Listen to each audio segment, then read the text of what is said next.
స్థానిక సంస్థల ఎన్నికలు సిద్ధం కావాలని కాంగ్రెస్ శ్రేణులకు డిప్యూటీ సీఎం బట్టి విక్రమార్క పిలుపునిచ్చారు. సో ఈ మేరకు గాంధీ భవన్లో కాంగ్రెస్ పార్టీ కీలక భేటీ నిర్వహించింది.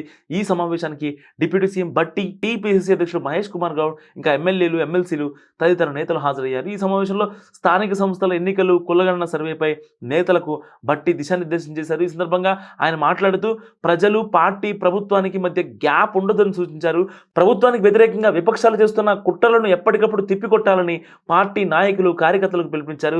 కొన్ని కాన్స్టిట్యున్సీల్లో కొత్త, పాత నేతల మధ్య విభేదాలు కూడా ఉన్నాయని, వాటిని త్వరలోనే పరిష్కరిస్తామన్నారు డిప్యూటీ సీఎం బట్టి విక్రమార్క. సో డిసెంబర్ 9లోగా ప్రభుత్వ నామినేటెడ్ పోస్టులు భర్తీ చేస్తామని కీలక ప్రకటన చేశారు.